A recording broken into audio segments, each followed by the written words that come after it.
আপনি কি জানেন ঘরে বসেই ফটোশপ দিয়ে পাসপোর্ট সাইজ ছবি বানাতে পারবেন। আজকের এই ভিডিওতে দেখাবো কিভাবে খুব সহজে ফটোশপ অ্যাপ দিয়ে পাসপোর্ট ছবি তৈরি করবেন। ভিডিওটি শুরু করার আগে একটি কথা না বললেই নয়, আপনি যদি আমার চ্যানেলে নতুন হয়ে থাকেন তাহলে চ্যানেলটি সাবস্ক্রাইব করবেন আর ভিডিওটি ভালো লাগলে একটি লাইক দিবেন। তো চলেন ভিডিওটি শুরু করা যাক। ফটোশপে ব্যাকগ্রাউন্ড রিমুভ করা অনেক ঝামেলার কাজ।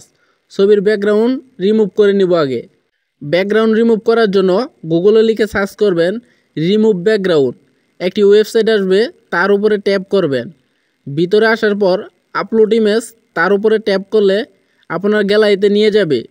আপনি যে ছবিটির ব্যাকগ্রাউন্ড রিমুভ করবেন সেটি সিলেক্ট করে নেবেন।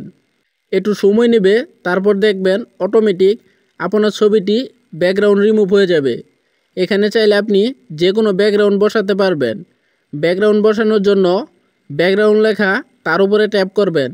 এখানে আপনি কিছু ফটো ব্যাকগ্রাউন্ড এবং কালার ব্যাকগ্রাউন্ড দেখতে পারবেন। পাসপোর্ট ছবি করব, তাই কালার ব্যাকগ্রাউন্ড বসিয়ে দিবেন। ছবিটি ডাউনলোড করার জন্য ডাউনলোড লেখা, তার উপরে ট্যাপ করবেন। একটা কোয়ালিটি আসবে, তার উপরে ট্যাপ করলেই ছবিটি গ্যালারিতে ডাউনলোড হয়ে যাবে। এখন মুখটা পরিষ্কার বা ফর্সা করার জন্য ফটোশপে ঝামেলা হয়, তাই রেমিনি অ্যাপস দিয়ে ফেসটা ফর্সা করে নেবেন। এখন ফটোশপ সফটওয়্যারটি ওপেন করবেন, তারপর ফাইল থেকে আপনার সেই ছবিটি সিলেক্ট করে নেবেন। এখানে উপরে ইমেজ সাইজে যাবেন, ওয়েট দিবেন 3.5 সেন্টিমিটার, হাইট দিবেন 4.5 সেন্টিমিটার, রেজুলেশন দিবেন 300 dpi। এখন এটা পাসপোর্ট সাইজ হয়ে যাবে। ছবিটি ফাইলে সেভ করার জন্য কিবোর্ডে Ctrl+S দিয়ে আপনার মন মতো অক্ষর দিয়ে সেভ করতে পারবেন। আপনি চাইলে এক পেজে একাধিক ছবি কপি নিতে পারবেন, সেটাও দেখাবো পরবর্তী একটি ভিডিওতে।